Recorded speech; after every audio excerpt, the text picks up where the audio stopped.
Les diabétiques ont une flore un peu inflammatoire et donc il y a deux types de grandes familles, ce qu'on appelle les firmicutes et les Bacteroidetes. Et souvent, on a plus de firmicutes chez les gens qui ont un diabète de type 2, c'est-à-dire c'est une population qui est plus inflammatoire et donc on a une flore qui est inflammatoire. Après, AVS avec Philippe Robichon.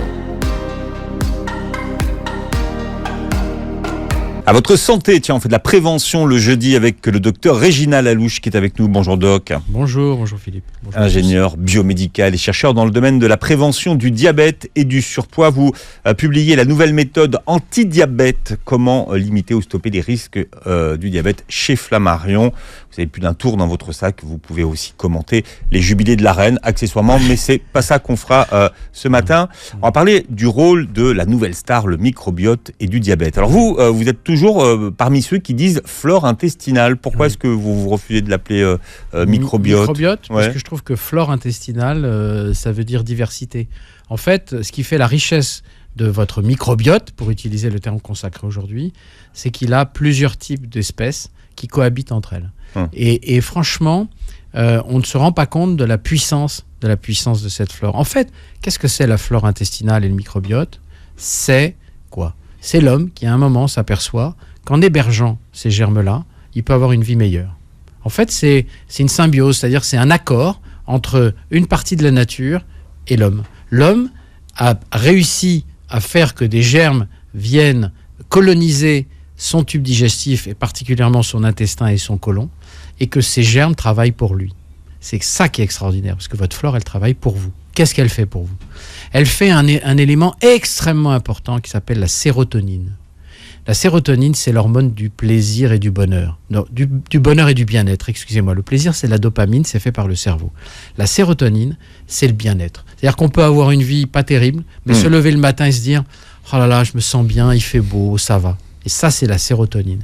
Et d'ailleurs, les gens qui ont des problèmes, qui ont une dépression, sont des gens qui manquent de sérotonine. Eh bien, figurez-vous que la sérotonine, elle vient de ce microbiote et de cette flore bactérienne intestinale. Donc c'est vraiment, elle ne fait pas que ça. Elle nous aide à faire des vitamines, elle nous aide à absorber les nutriments que nous absorbons, elle reste tranquille. Parce que quand elles ne sont pas tranquilles, vous savez ce que c'est.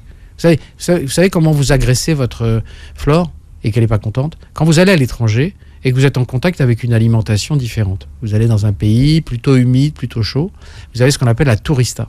La tourista, qu'est-ce que c'est ? C'est un décalage dans la vie de cette flore. Parce que cette flore, il faut l'imaginer. Imaginez tous les centimètres de votre tube digestif qui fait 6 mètres. Imaginez tous les centimètres que vous avez une espèce différente. Et cette espèce, c'est d'ailleurs une américaine qui est un pur génie, qui a prouvé que chaque bactérie dans votre corps, chaque bactérie dans ce centimètre, parle 2 langues. Sa langue à elle et la langue du voisin. Pour pouvoir communiquer. Parce qu'en plus, elles se parlent entre elles. C'est absolument extraordinaire. Donc en fait, il faut bénir ces bactéries. Ces bactéries, elles viennent d'où ? Elles viennent de votre famille. Donc on a... Alors, là, je sais que les puristes se battent entre eux. Est-ce qu'il y a 17 types de flore, 24 ou 50 types de différentes flores ? Mais en fait, on a la flore à l'enfance et on la garde toute sa vie. Et on a d'ailleurs beaucoup de mal à la modifier, il faut savoir. Par exemple, les gens qui souffrent de maladie de Crohn ou de rectocolite hémorragique sont souvent des gens qui ont une pauvreté de flore. C'est-à-dire quoi ? C'est-à-dire qu'au lieu d'avoir, par exemple, 1000 espèces, elles en ont 600 ou 700. C'est pour ça qu'on pense beaucoup à la greffe fécale pour pouvoir les aider à rétablir leur microbiote en prenant les fesses et des échantillons, soit du frère, soit les fesses, en fait, c'est le caca. Voilà, excusez-moi, j'ai utilisé. Oh là, oui, alors, voilà. Si vous dites le caca. Voilà, on est à la radio, dans une radio digne comme Peur FM, donc je dis les fesses. Voilà, mais... J'ai jamais entendu ce mot-là. Les fesses, oui. Le péril fécal. Oui, là, je comprends. Fécal, fesses, c'est la même racine. D'accord. Voilà. Mais les médecins, vous savez, utilisent toujours des mots, des mots à eux. Comme ça, ils peuvent parler dans les... Voilà. Bon, si vous dites ça à votre patient, vous pouvez être sûr que vous l'avez perdu. Hein. Voilà, on l'a perdu. Bon. Mais il y a quand même quelque chose qui a la même racine, c'est le fécalome. Vous avez jamais entendu parler du fécalome ? Il y a certaines personnes âgées qui sont fatiguées, qui n'ont plus vraiment d'énergie, et il y a une boule de fesses qui est coincée. Et parfois, il faut aller les chercher pour justement lui permettre de retrouver un transit. Parce que quand on n'a pas de transit, on a vraiment de gros problèmes. Bien. Donc ça, et tout ça, ça se passe lors de l'accouchement, si on n'accouche pas par césarienne, bien sûr. Alors, on va en parler. Quand on accouche par les voies naturelles, si j'ose dire, à ce moment-là, on va hériter de la flore bactérienne de la famille. Hein, voilà. Donc et d'ailleurs, une recommandation importante, il ne faut pas être trop propre avec les bébés. Il faut être propre, hein. Ne faites pas dire ce que j'ai pas dit, il ne faut pas les infecter. Mais il ne faut pas être trop stérile. Parce que c'est à ce moment-là où il va, lui, commencer à fabriquer son immunité et être en contact. Par exemple, un enfant sur lequel on a été beaucoup trop stérile au début. Quand on va faire la diversification alimentaire, vous savez que la diversification alimentaire, c'est introduire des aliments normaux, classiques, après le lait. En général, on dit que la diversification, c'est 6 mois. Mais à ce moment-là, si ça a été trop propre, il peut faire des allergies contre les aliments. Hein, il va se fixer parce qu'il faut qu'il fasse son immunité. On verra ce que nous disent les études après les 2 années de pandémie où on a été quand même un tout petit peu plus maniaque et avec l'usage notamment du gel hydroalcoolique. Oui. Mais il y a eu très peu de gastroentérite. Oui, mais les bébés n'ont pas été malades.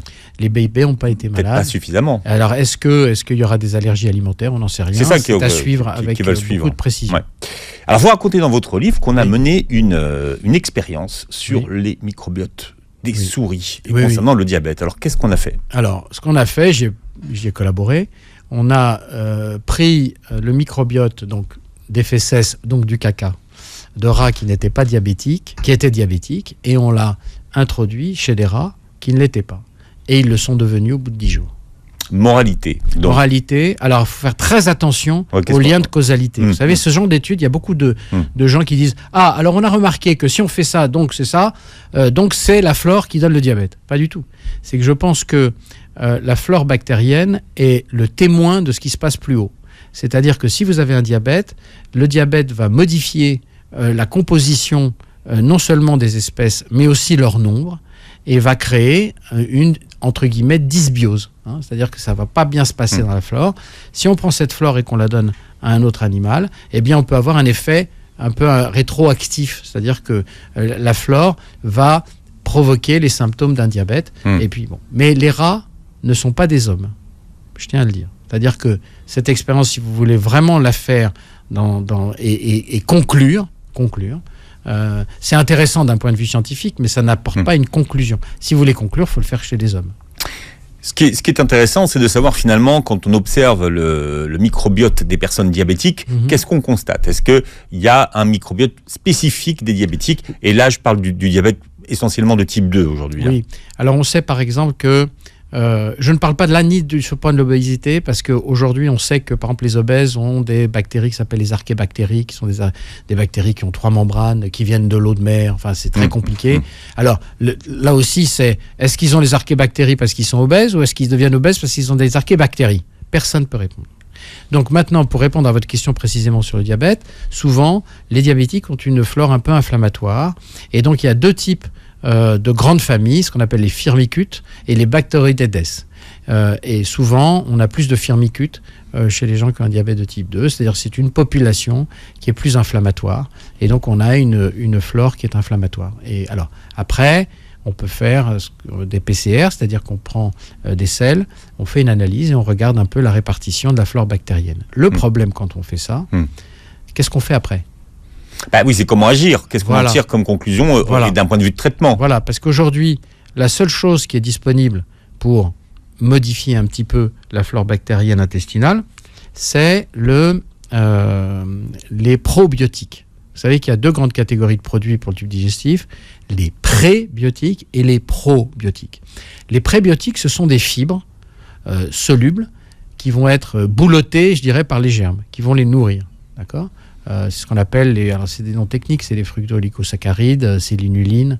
C'est des produits qui peuvent être très très intéressants pour justement calmer des flatulences ou calmer des constipations, ainsi de suite. Et puis, donc vous avez, qu'est-ce que vous pouvez faire? Vous pouvez vendre des probiotiques. C'est quoi les probiotiques, hein? C'est une lettre qui change, mais ça change tout. Ce sont les germes eux-mêmes. Mais le problème, c'est que 95% de vos 100% de germes sont anaérobies. C'est-à-dire qu'ils ne vivent pas à l'air libre. Dès qu'ils sortent de votre anus, ils meurent. Alors qu'il n'y a que 5% d'aérobie. Et si je vous propose donc des probiotiques, je vous propose donc des aérobies, ce qui sont vivants dans la gélule, puisque c'est plusieurs milliards dans une gélule. Donc en fait, si par bonheur, il vous manquait ces germes, qui sont en général des lactophilus et ainsi de suite, si vous manquiez de ces germes, c'est coup de bol, vous les prenez, ça va mieux. Mais si vous ne manquez pas, ça ne sert à rien. Donc vous voyez, c'est assez compliqué. Tant qu'on n'aura pas de probiotiques anaérobies, et donc les seules façons de donner des probiotiques anaérobies, c'est de les faire avaler dans une gélule directement dans l'estomac. Donc, mais pour l'instant, rien de probant. Donc, ne vous jetez pas sur une analyse de votre microbiote. Non, parce que c'est très difficile. Ça n'a pas une utilité. Parce qu'il y a plusieurs choses. Vous avez l'analyse d'un côté, donc le tableau de votre flore. Et puis après, qu'est-ce que vous pouvez prendre? Et est-ce que vraiment votre flore est pathologique ou pas? Est-ce qu'elle est pathogène ou pas? C'est très difficile. On est au début de l'histoire aujourd'hui. Il y a eu un grand engouement. Moi, je parlais de la flore il y a déjà une dizaine d'années dans mes précédents livres. Il y a un engouement, mais aujourd'hui, on n'a pas vraiment de solution. Pas vraiment de solution. Donc, voilà, wait and see. Ce qu'on sait, c'est que les gens et ceux qui nous écoutent se passionnent pour ça. Oui, d'autant qu'il y a un facteur important. On a 10 fois plus de bactéries dans notre tube digestif que de cellules dans notre corps. D'accord ? Quand on pense à ça, Voilà, ça veut dire que qui est l'alien de l'autre ? Qui occupe l'autre ? En fait, on est plus petit qu'eux en termes de cellules. Donc, il y en a 10 fois plus. C'est pour ça que la flore, moi je dis souvent pour rigoler un peu, soignez votre flore, parlez-lui, soyez gentil avec elle, parce qu'elle fait un boulot incroyable pour vous. Et quand elle n'est pas contente, vous le savez tout de suite, c'est la tourista. Les diarrhées, les machins, les trucs. Alors qu'aujourd'hui, vous, Philippe, vous avez des milliards de bactéries qui vivent paisiblement dans votre tube digestif et qui font même une chose incroyable. Elles dorment la nuit. Elles ont besoin de calme parce qu'elles se reconstituent. Elles se nettoient. Et alors, on ne parle que des bactéries. Mais sachez qu'il y a aussi des virus, donc, dont le nombre n'est pas connu. Et il y a aussi des bactériophages qui sont probablement un peu l'avenir des traitements. Les bactériophages, qu'est-ce que ce sont ? Ce sont des virus tueurs de bactéries. Et donc, vous savez qu'il y a une grande école en Géorgie, en Russie. À Tbilissi, pas en Russie, en Géorgie. C'est la capitale des phages. La capitale des phages, parce que dans les années 20, l'armée rouge voyait ça comme une arme. Et donc, ils ont développé le plus grand centre et le plus grand institut de bactériophages qui permet de guérir beaucoup de choses. Et je crois que... Googlez, parce que ça, c'est l'avenir. Ah oui, c'est l'avenir. Et quand on parle d'antibiorésistance... À Lyon, ils sont à Lyon, les spécialistes des phages. Exactement. Et ils font un travail incroyable. Et c'est très très bien parce que je pense que c'est une piste incroyable. Pourquoi ? Parce qu'elle est naturelle.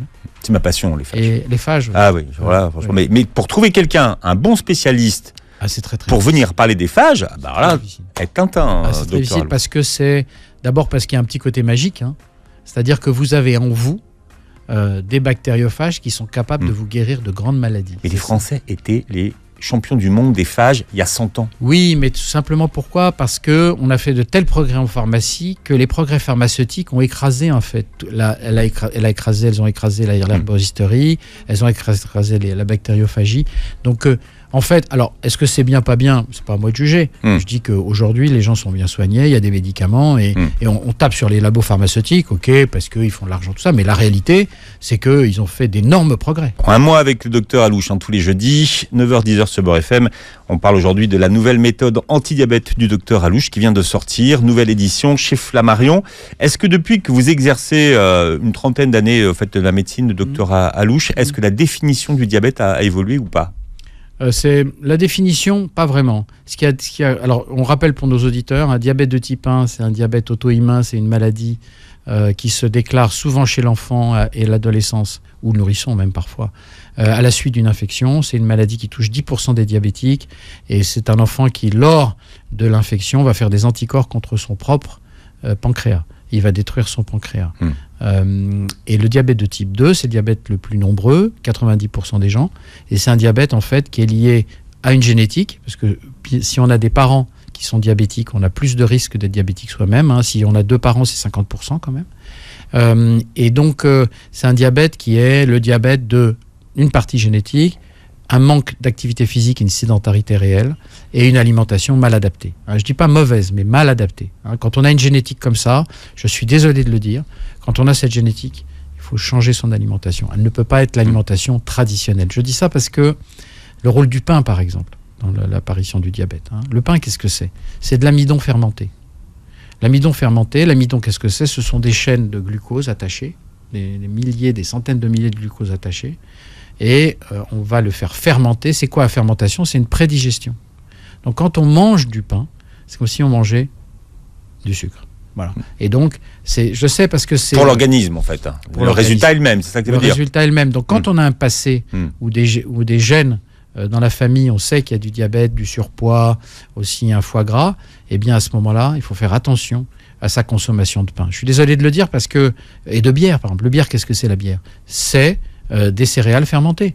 Pourquoi en fait on faisait le pain, la bière tout simplement pour une raison, c'est qu'il fut une époque où le blé était rare, où les céréales étaient rares, et en fait il fallait nourrir les gens. Et il fallait qu'une calorie générée devienne donc un nutriment qui était fait par l'homme, cultivé par l'homme, puisse être intégré et stocké par l'homme pour qu'il survive. Donc on a fermenté les produits. Vous savez que les rois de la fermentation, ceux qui ont inventé la fermentation, ce sont les Égyptiens. C'est eux qui ont fait le pain. C'est eux qui ont fait lever la pâte. Parce que quand vous allez au Moyen-Orient, vous avez beaucoup de pain plat. Que ce soit au Liban. Et en fait, ce sont les Égyptiens qui font le pain. Ce qui différencie et ce qui est venu dans tout le Maghreb, via la Libye, en Tunisie, Algérie, Maroc, c'est plutôt la vision, le pain façon Égypte, alors que de l'autre côté, c'est plutôt les pains plats. Ils sont parfaits, hein. Ils ont inventé le foie gras et le pain, donc c'est complet. Oui. Alors, votre livre est une méthode en 8 semaines avec 4 phases, dont une phase détox, qui est la première phase. Oui. Ça veut dire quoi dans votre bouche, docteur Alouche, qu'une phase détox ? Ça vous a tellement pas de parler de détox. C'est vrai, vous avez absolument raison, Philippe, vous commencez à me connaître. En fait, le détox, c'est presque... Ça veut pas dire grand-chose. Ça veut tout simplement dire qu'il faut qu'à un moment, les personnes se rendent compte de tout ce qu'ils mangent dans la journée. Donc cette phase détox, en fait, c'est une phase un petit peu, vous voyez, soupe et jus, hydrique. Et là, ils s'aperçoivent de tout ce qu'ils mangent dans une journée. C'est juste une prise de conscience, parce qu'il ne faut pas se faire d'illusions. Il n'y a pas de remède miracle à un problème qui a mis des années à se constituer. Le diabète met des années à se constituer. Il met 5 à 15 ans en moyenne. Donc, pendant 5 à 15 ans, il fait son trou, il prend possession de votre corps. Alors, je le décris comme une espèce de personnage, mais c'est un peu ça. C'est-à-dire que ce personnage, il est né d'une génétique favorable, d'un certain laisser-aller et de moindre effort. Et donc, il s'installe. La nature ayant horreur du vide, à ce moment-là, le sucre commence à ronger les artères, les grosses, et donc ils font les maladies cardiovasculaires, les petites, et ils font les problèmes d'yeux, les problèmes de reins, les problèmes d'érection, les problèmes de neuropathie diabétique.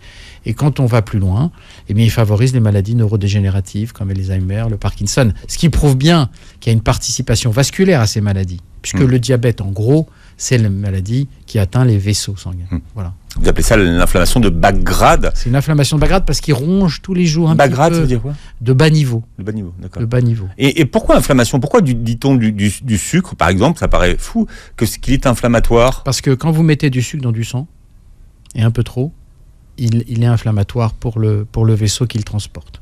Voilà, c'est tout bête. Il a des propriétés intrinsèques inflammatoire. C'est-à-dire que si vous le mettez, c'est facile à comprendre, quand vous avez un tuyau chez vous et que vous avez une eau calcaire, qu'est-ce qu'elle fait, l'eau calcaire ? C'est pas grave d'avoir une eau calcaire, vous la buvez, donc c'est pas très très grave.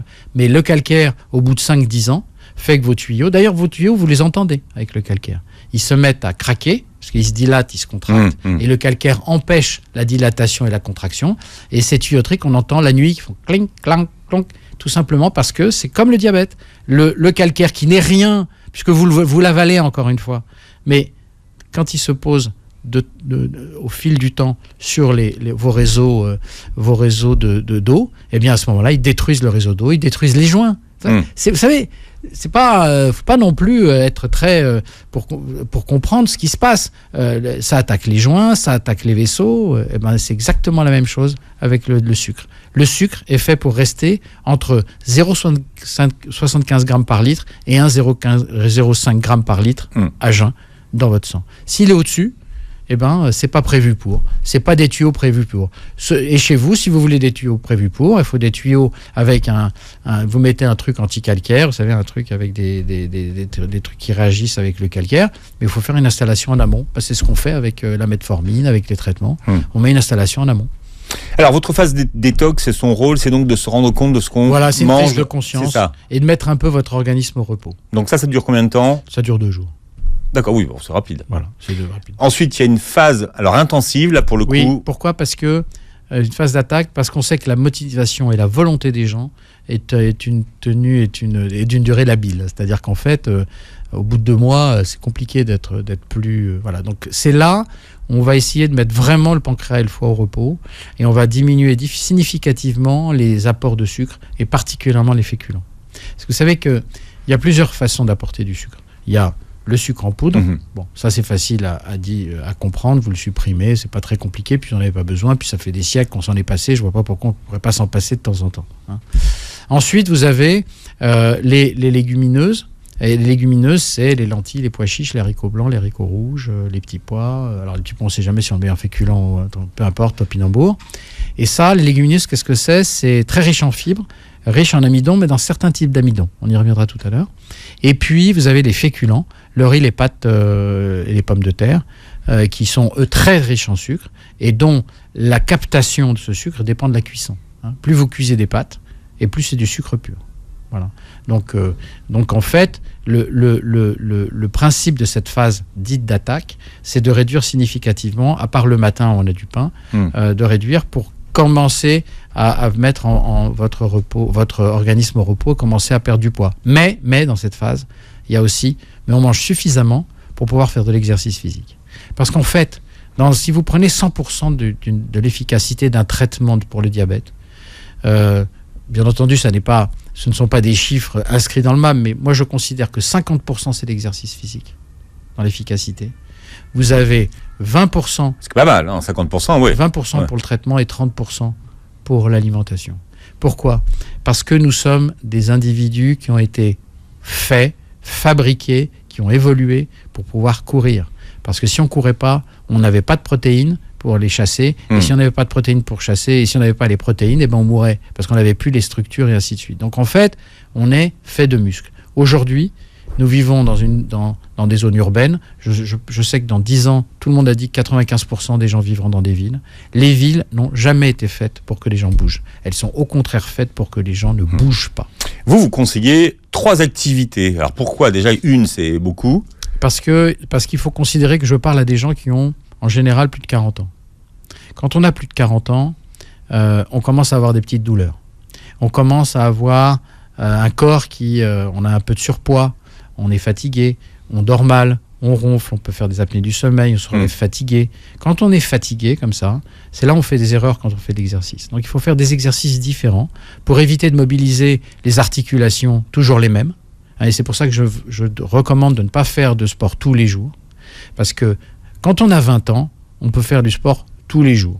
On récupère en 2-3 heures. Quand on en a 40, voire 50, voire 60, il faut souvent une bonne journée pour que les articulations se refassent une santé. Donc je recommande 3 fois. Pourquoi 3 fois? Parce qu'il y a eu des publications claires, certaines, faites sur des centaines de milliers de gens, qui servent même dans beaucoup de pays comme base pour la prévention. C'est qu'on sait que si vous perdez 5 à 7% de votre poids et que vous pratiquez 150 minutes d'exercice physique plutôt cardio, vous diminuez les risques de devenir diabétique de plus de 52%. C'est énorme. Donc, et vous voyez, ça coûte rien. Ça coûte rien si ça coûte quelque chose. Ça coûte la volonté. Ça coûte le fait de se dire, voilà, j'ai 40 ans, si Dieu le veut, je voudrais voir mes arrière-petits-enfants. Vous pouvez aujourd'hui. Vous savez que l'homme, il est programmé pour vivre 120 ans. Voilà, 120 ans, vous pouvez vous diviser jusqu'à 120 ans. Mais vous avez l'environnement, le stress, la vie, qui fait que des gens ne vivent pas jusqu'à cette époque-là. Mais en gros, si vous atteignez 90 ans, vous avez de très très bonnes chances de voir vos arrière-petits-enfants. Et voir vos arrière-petits-enfants, ce sera dans un monde mondialisé comme le nôtre, avec parfois des pertes de valeur, excusez-moi si je dis ça, mais voir son arrière-grand-père ou son arrière-grand-mère donner des conseils, dire tu viens de là, voilà qui j'étais, voilà ce que j'ai vécu, parce que souvent ce sont des histoires où on a bougé, on a immigré, on a changé de pays, et montrer ce courage, et puis voir aussi pourquoi pas son arrière-grand-mère, arrière-grand-père prendre son sac et aller faire un peu de sport. Alors à 90 ans, on fait pas des trucs, mais faire des mouvements. Et le gosse il fera des mouvements, l'enfant il fera des mouvements. Il sera pas sur son canapé à faire que de la Game Boy. C'est très très important l'exercice physique parce que c'est l'humain l'humain, on a 70% de masse maigre, c'est-à-dire de masse musculaire et d'organes. Laissez cette masse musculaire et d'organes au repos, c'est comme si vous aviez une entreprise où 70% de votre personnel ne travaille pas. Vous aurez des problèmes syndicaux. Voilà, le docteur Réginald Alouche a mis au point une méthode anti-diabète. On en parle, on a un mois pour en parler. Elle vient de ressortir chez Flammarion dans sa nouvelle édition en quatre phases. On a vu la phase détox, on est en train de parler de la phase intensive. Pourquoi est-ce que vous dites que quand on entame ce type de démarche, il faut le dire à personne ? Il faut le dire à personne parce que quand dans une famille vous dites je suis au régime ou je change mon régime, les gens sont inquiets. Parce que vos proches, ils n'ont pas envie que vous changiez. Parce qu'ils ont peur que vos relations à eux va changer si vous changez. Et donc, ça ne leur fait pas plaisir. Et souvent, j'ai des gens qui me disent « Oui, mais chez moi, on n'aime pas tellement que je perde du poids. Est-ce que je suis malade ? Est-ce que ceci, est-ce que cela ?» Parce que le poids, aussi, nous sommes les enfants, les petits-enfants de gens qui ont vécu la guerre. Ils ont manqué de tout. Ils ont manqué de tout. Ils ont manqué de beurre, ils ont manqué de farine, ils ont manqué d'œufs, ils ont manqué de pain, ils ont manqué de viande, ils ont manqué de tout. Donc pour eux, manger, c'est presque vivre en paix et avoir des moyens. C'est presque un élément de bourgeois, de classe sociale. De richesse. De richesse. Et ils n'ont pas compris qu'à un moment, ce poids va se retourner contre l'individu.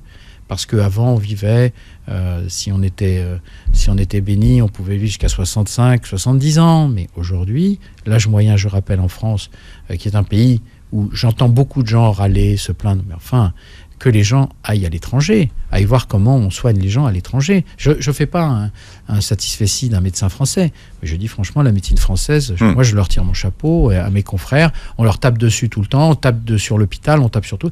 Mais la réalité, c'est que la France, les Français sont globalement, alors bien entendu, ça n'empêche pas les histoires de chasse, mais globalement, ils sont bien soignés. Mais ce poids va se retourner contre les gens. Et c'est pour ça qu'il ne faut pas le dire. Alors on peut le dire à son mari, à sa femme, mais il faut garder ça pour soi. Il ne faut pas en faire un acte de bravoure, parce que sinon, qu'est-ce qui va se passer dans un dîner ? Si vous dites « je ne bois pas »,« ah non, pas ça, machin », mais on va ne pas cesser de vous servir. Ne pas cesser de vous servir. C'est paradoxal, mais c'est ça. D'ailleurs, moi, je donne un conseil. Faire craquer. Voilà. Moi, je donne un conseil, c'est que faites une chose qui est extrêmement impolie quand vous êtes invité. Vous savez, un hors-d'œuvre. En général, le hors-d'œuvre, c'est des salades, c'est des produits, des petits artichauts, enfin, je sais pas, en été en tout cas. Redemandez de façon claire, est-ce que je peux en avoir encore ? Est-ce que je peux avoir cet hors-d'œuvre ? Il était merveilleux. Alors, bien entendu, on vous le donne. Vous en reprenez. Et à ce moment-là, vous avez gagné la guerre. Pourquoi ? Parce que quand on va vous servir le plat avec des pommes de terre ou avec des trucs, et que vous allez manger la protéine et que vous allez laisser la pomme de terre, on va vous dire, mais c'était pas bon ? Ah si, mais je crois que j'ai eu les yeux plus gros que le ventre. Ton hors-d'œuvre était génial. Ce que veut la mère de maison, elle a cuisiné depuis le matin, machin. Ce qu'elle veut, c'est que vous soyez content. Elle est là. Elle le fait pour vous. Donc, si vous le refusez en disant « Ah, mais moi, je suis au régime, tu comprends, je veux pas », ça va créer un malaise. Alors que là, dire vraiment, qu'est-ce que c'était bon ton hors-d'œuvre. Et le dessert, prenez-le, mangez un peu, 1 ou 2 cuillères. Et puis dire oh, « Quelle merveille ce hors-d'œuvre ». Voilà, c'est fini, vous êtes tranquille. Mais si vous dites « Je ne veux pas », c'est fini, c'est terminé. C'est la guerre. C'est la guerre. On va le faire céder. Bon, la phase intensive, elle dure combien de temps ? On a bien compris qu'il fallait donc 6 à 8 semaines. On se débarrasse un peu des sucres. Kilos, et puis mais manger suffisamment pour faire d'exercice. Moi, je suis contre les régimes qui sont trop restrictifs parce qu'on ne peut pas faire d'exercice. Et en fait, vous avez compris le but. Le but, c'est quoi ? C'est de faire de l'exercice. C'est de pouvoir refaire du muscle. Pourquoi on fait du muscle ? Parce que quand on fait du muscle, vous savez qu'1 kilo de muscle brûle 30 calories par jour sans bouger. Donc, plus vous augmentez votre masse musculaire, plus vous augmentez les calories que vous allez... Votre empreinte carbone, c'est-à-dire ce que vous allez brûler par jour sans bouger. C'est pour ça que le sport ne fait pas maigrir. Le sport, qu'est-ce qu'il permet ? Il permet de faire une masse musculaire qui va brûler à l'arrêt, même en dormant. Voilà, c'est ça qui est important. Mais ce qu'il faut, c'est le faire à vie. Il faut bien comprendre que si on a un prédiabète, si on commence à avoir une glycémie qui commence à augmenter, l'exercice physique, c'est à vie, c'est un job. Voilà, c'est ce qui vous permettra... C'est pas négociable. C'est pas négociable. C'est comme le docteur Alouche, c'est le sac pour aller à la boxe. Voilà, que je ne voudrais pas trahir un secret, mais n'embêtez pas le docteur Alouche. Voilà, non, pas du tout. Moi, non. Alors les boxeurs, attendez. Oui, moi, voilà. et je le dis au nom de tous mes amis du Cercle de la Forme, que ce soit Bolivar ou Garçon, et de mon coach qui s'appelle Albert Mursin, je le dis, je m'en fiche, parce que c'est des gens incroyables. Il n'y a pas plus doux qu'un boxeur. Voilà, il n'y a pas plus doux qu'un boxeur. La boxe, c'est un sport extraordinaire. Et je vais vous dire pourquoi. Je vais vous donner un secret. Vous savez pourquoi la boxe est extraordinaire, surtout quand on a un prédiabète? C'est que le centre de recherche contre le diabète de Strasbourg a publié quelque chose dans Nature. Nature, c'est la référence absolue en matière de publication internationale et scientifique, qui montre que le triceps, ce muscle-là, brûle que du sucre et aide le pancréas à équilibrer un prédiabète. Et vous savez quoi? Vous savez quand est-ce qu'on fait ces gestes? On le fait quand on fait des dips, on le fait quand on nage, et on le fait quand on boxe. Quand on crawl, parce que si on brasse, on triceps aussi, un petit peu. Le triceps, ça c'est le biceps. Ouais. C'est celui qui est derrière. Et c'est celui qui est derrière. Ouais. Et d'ailleurs, pour les femmes, c'est souvent un problème parce que ce muscle est peu développé, parce qu'elles n'ont pas l'occasion de le faire, et ce qui fait que la peau pend un peu. Remplissez cette peau en faisant vos triceps. D'accord? Ça, c'est un point vraiment, vraiment important. Il faut vraiment faire marcher. Les pompes aussi. Les pompes. Ah oui, je sais que les gens n'aiment pas les pompes, mais voilà. En tout cas, c'est pour ça que l'exercice physique, la boxe, c'est un sport absolument merveilleux. Bien. Et pas agressif. Une phase progressive, donc, qui est la 3e phase. Oui. Donc, en quoi correspond-elle, docteur En fait, on réintroduit les légumineuses, on réintroduit les féculents, 1 jour sur 2, avec des quantités qui sont, pour les légumineuses, un bol chinois ras. Pour les féculents, c'est plutôt une assiette à dessert. Mais c'est très important pour les féculents, que ce soit le riz, les pâtes ou les pommes de terre, cuit al dente. Parce que quand on est cuit al dente... Mais alors, le riz al dente, c'est compliqué. Alors, c'est un peu croquant. Ouais, un peu croquant. Alors, vous pouvez le faire au rice cooker. Avec un rice cooker, ne mettez pas trop d'eau. Quand vous faites le riz, vous mettez pas d'eau 1 centimètre au-dessus, comme on dit, vous le mettez ras. Donc, ça va faire un riz un peu croquant. Un peu, et alors, au niveau de l'index glycémique, le riz basmati est mieux. Le basmati et le long grain. Ouais. Et le long grain sont mieux parce qu'ils ont plus... Alors, il faut s'asseoir et comprendre. L'amidon, il y a 2 amidons. Il y a l'amylose et l'amylopectine. C'est quoi? Je suis désolé, c'est un peu technique. L'amylose, donc l'amidon, je vous rappelle, c'est des bouts de glucose attachés les uns aux autres. L'amylose, c'est une hélice, comme ça. Voilà. Et l'amylopectine, c'est un arbre, comme un cerisier. L'amylose, c'est difficile pour aller couper les liaisons, parce que c'est compliqué. Alors que l'arbre, il suffit de cueillir. Donc, les légumineuses, par exemple, je rappelle les lentilles, les pois chiches, les haricots blancs, les haricots rouges, ce sont plus riches en amylose. Donc ça va mettre plus de temps. Plus ils ont beaucoup de fibres. C'est d'ailleurs pour ça que souvent on a des flatulences quand on mange trop de légumineuses. Les féculents, ils ont beaucoup plus d'amylopectine. Et la reine de l'amylopectine, qui a un index glycémique élevé, c'est la pomme de terre. Donc les pommes de terre, il ne faut pas en manger tout le temps. D'accord? Parce que je sais que c'est un plat qu'on aime bien, parce que c'est sucré. C'est tout simplement parce que c'est sucré. Qu'est-ce que c'est que la frite? La frite, c'est du sucre frit. Et du gras. Et du gras. Voilà. Donc on aime ça. Donc, si vous voulez des frites, ça ne veut pas dire ne jamais manger des frites, parce que dans ma méthode, il y a trois repas qui sont libres, complètement libres. Mangez ce que vous voulez, mais il faut les faire à 5 jours d'intervalle, 3 repas dans un mois. Ça, c'est les repas plaisir. Libre, faites ce que vous voulez. Vous voulez manger un steak frites avec un tiramisu, vous le faites. Alors, dans cette phase, on réintroduit donc... Oui.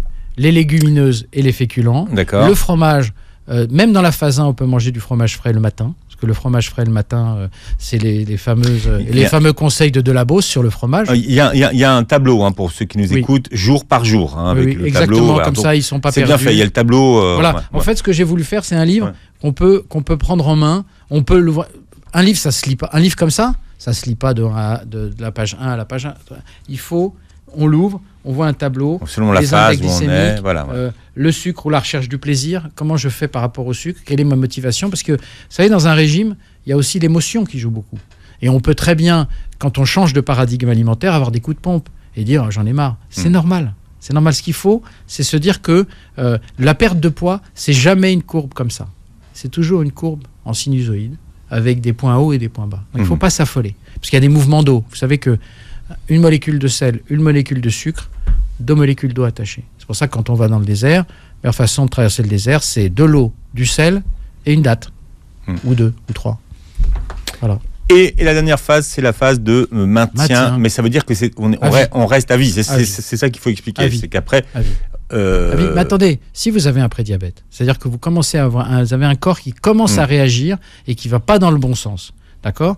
L'idéal, c'est de revenir à la normale. Mais si vous recommencez à manger comme avant, c'est-à-dire une baguette à chaque repas, pas d'exercice, ainsi de suite, il n'y a aucune raison que ça s'arrête et que ça ne recommence pas. C'est ça. En fait, le plus difficile, c'est de gérer ses émotions et de gérer l'environnement. Parce que dans l'environnement, il y a des habitudes. On achète du pain-temps, il y a des gens qui achètent 3 baguettes. Voilà, on n'a pas besoin, même pour une famille, de manger 3 baguettes. Il faut se dire que aujourd'hui, on a accès à l'alimentation comme jamais. Hein. C'est ce que je dis souvent à des personnes obèses et qui n'ont pas à avoir de culpabilité, les personnes obèses. Les personnes obèses sont des gens qui sont des bénis de la nature. Elle serait née il y a 2 siècles, où il fallait chercher l'eau à 300 mètres, 2 fois ou 3 fois par jour, aller dans les champs, garder les bêtes, et ainsi de suite. Ou même aller au lycée en faisant 3 km, 4 km. Ces gens-là seraient minces. Aujourd'hui, c'est la rencontre d'une génétique avec une abondance alimentaire. Je voudrais qu'on termine sur l'étiquetage précis sur la teneur en gluten. Je ne sais pas pourquoi vous militez pour ça, docteur Alouche. Ah oui, alors ça c'est quelque chose... Parce que je vous ai beaucoup entendu vous exprimer sur le sucre. Vous devez être content parce que les prix du sucre explosent, donc il va y en avoir moins. Et vous savez quoi ? La bonne nouvelle, le blé. Le blé. Alors là, ça va être denrée rare. Hein. Le blé. Ouais. Donc voilà, on va manger un peu moins de pain. En tout cas, ça va augmenter. Mais alors, pourquoi le gluten ? Quel rôle avec le diabète ? C'est parce que je dois faire mon mea culpa. Quand il y a 15 ans, des gens venaient me voir en me disant « Oui, je suis intolérant au gluten ». Moi, j'étais... Sceptique ? Pas sceptique. Non. Moi, on m'a enseigné. L'intolérance vraie au gluten s'appelle la maladie cœliaque. C'est une maladie auto-immune qui touche très, très peu de gens. Moins de 1%, je crois, de la population. Donc, voilà. Donc au début... J'ai regardé ça de façon assez goguenarde. Je ne suis pas quelqu'un de méprisant, donc je l'ai fait de façon très goguenarde, en disant oui, vous êtes sûr, machin. Là. Et puis je me suis renseigné sur le gluten. Parce que quand les gens vous disent quelque chose, s'ils souffrent, ils souffrent. Hein. Vous pouvez dire, ah ben non, ils souffrent pas. Mais quelqu'un qui souffre, il dit, tu souffres pas, mais ça n'a aucun sens. C'est son ressenti. Voilà, vous êtes médecin, il vient vous voir, il me dit, il souffre. D'accord ? Donc j'ai commencé à fouiller et je me suis aperçu en fait que le gluten, il y a un décret qui est paru dans les années 72, si ma mémoire est bonne, c'est vieux, qui autorisait les boulangers et les pâtissiers et les industriels à rajouter du gluten. Alors pourquoi on rajoute du gluten ? Qu'est-ce que c'est le gluten ? Le gluten, en fait, c'est la gliadine et la gluténine. Ce sont 2 protéines qui protègent l'amande du blé. Et pour le rendre plus solide. Pourquoi on le rend plus solide ? Ça permet soit d'avoir un meilleur rendement à l'hectare, soit de pouvoir mettre plus de pesticides. Voilà. Et ce gluten, donc dans les années 50-60, on a changé ce qu'on appelle les froment. On a pris des froment qui venaient des États-Unis, qui étaient beaucoup plus riches en gluten. Première chose, on a changé. Après, on a autorisé le fait de rajouter ce qu'on appelle un améliorant. Si vous connaissez votre boulanger, ce sont des très bons professionnels, et vous allez lui dire, est-ce que tu mets du gluten ? Il dira non. Est-ce que tu mets de l'améliorant ? Il dira oui. Voilà. Pourquoi ? Parce que le gluten, ça permet d'avoir une pâte plus plastique, qu'on peut surgeler. Donc ça permet d'avoir un rendement industriel ou un rendement pour une boulangerie qui est supérieur. Donc vous demandez de la transparence. Le problème, c'est que ce gluten, on en a consommé en France en 2012. J'ai pas eu les chiffres après parce que je me suis renseigné. J'ai été voir les syndicats, j'ai vu tout le monde, j'ai vu la boulangerie, voilà. Parce que je voulais me faire une idée. Je me suis dit mais ces gens ils sont quoi ? Voilà. Et en fait, on a rajouté 272 000 tonnes par an à l'époque. Et donc, ça fait 12 grammes par personne et par Français, par jour. Donc, à 12 grammes, si je vous donne 12 grammes d'alcool, vous savez dans quel état vous allez être ? Donc, en fait, c'est pas une maladie cœliaque. C'est que tout simplement, il y en a trop. Ça ne veut pas dire que c'est mauvais. Ça fait des années et des siècles qu'on mange du gluten. Ça n'est pas mauvais. On en reparlera du gluten. Tiens, je rappelle le titre de votre livre, Docteur Alouche, et montrez-le à tous ceux qui, à la caméra, puisque vous pourrez revoir la vidéo sur la chaîne YouTube. La nouvelle méthode anti-diabète, comment limiter ou stopper les risques chez Flammarion. On vous retrouve jeudi, Docteur Alouche. Merci. Et puis bonne boxe. Merci. Voilà.